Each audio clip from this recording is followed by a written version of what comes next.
I am a resident of Maple Grove, and I'm sharing a letter on behalf of an Osseo Schools elementary staff member. This spring, I was required to attend a department training called Creating Gender Inclusive Schools. The training began with a statement made by a staff member that included the statement, "No matter what the pushback, we are not going back," regarding the gender inclusion approach in our district. Some of the things that were presented by the Welcoming Schools group included the following. We were instructed to discuss our definition of gender. I immediately felt uncomfortable because I had a feeling that if I gave the definition of gender that I agree with, I would be labeled as judgmental because the first agreement given for the meeting that night was to replace judgment with curiosity. There would be no time for me to explain further that I care about everyone, even when I disagree with their belief system. We were given the definition of gender according to this speaker. Gender is determined by time and space, boy, girl, a blend of both, or neither, none of which were based on biology. A statement was also made that because of white supremacy, gender expansiveness has been suppressed. But now, because of the media, students feel free to express themselves. Hearing the mindset that exists at the upper level of our school district showed me that as a staff member, I am being pressured to teach concepts in direct conflict with my beliefs, which are not in alignment with that perspective of gender. Most concerning from this presentation was the depiction of a gender snow person. The head represents gender identity, what you know yourself to be. The middle represents sexual orientation, whom you love or are attracted to. The speaker said that for our youngest learners, we can use the words romantically attracted to if the word sexual is going to be a problem. And that even preschoolers know the difference between love for a mom or dad and love for someone else. The bottom of the snow person represents the sex assigned at birth, boy, girl, or intersex. It was stated that all of these are non-binary. He also said, yes, we are going to talk about this with young students. This is disturbing to be talking about romantic relationships with kids who are as young as preschool, not what the schools are intended for. The next topic was pronouns. The presenter started by telling us that some people are now using all the pronouns. We were told that this is not a big deal, that students feel safer at school than at home. He referenced a Google form that students could complete where they would indicate the pronouns and name that they want to be called at school and the pronoun or name to use with their parents. Is this allowed without parents' knowledge? Regardless, is it now our job to keep secrets? Why are we undermining the family and the influence of parents and/or guardians? Thank you.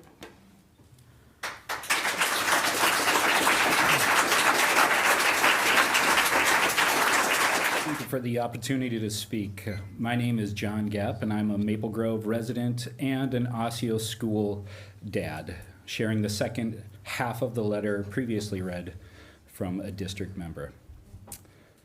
We were told that using our pronouns makes us a safe person, and we should ask, what pronouns do you use? What happens if, as a staff member, choose not to include my pronouns in email or introductions, or do not agree with asking students this question? We were told we need to become fluent in speaking the language of talking about kids of all genders because here in our school, everyone gets to tell their own story. Is this really true? Do we all get to tell our story?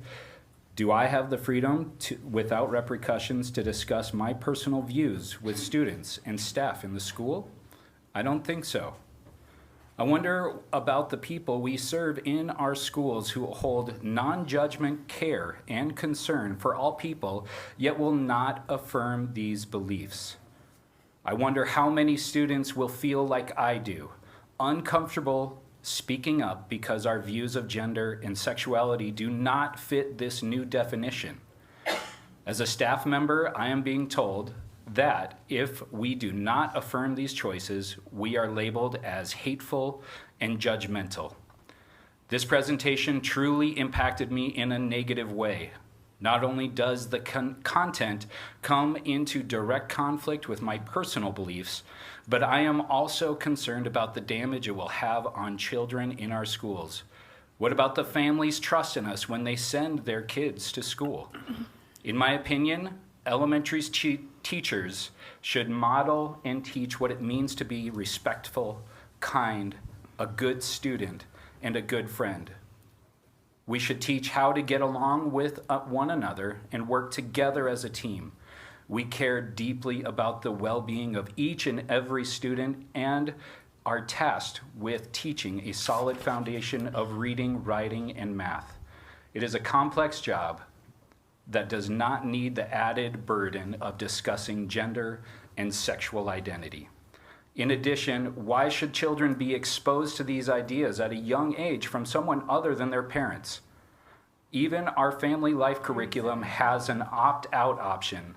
Where's the opt-out option for the items described in the LGBTQIA+ history and culture resolution? I am baffled why Osseo Area District or Osseo Area Schools is putting significant time and resources into this topic. Approximately 50% of our students are not proficient in reading, and the same is true for math. Our focus should be on improving instruction so that each and every student leaves our schools with reading, writing, and math skills they need to achieve their dreams. District leaders should be looking closely at the schools where our students are making aggressive growth in these areas and spend time and energy and money necessary to further these efforts rather than planning the next move to spread LGBTQIA+ messages. Thank you.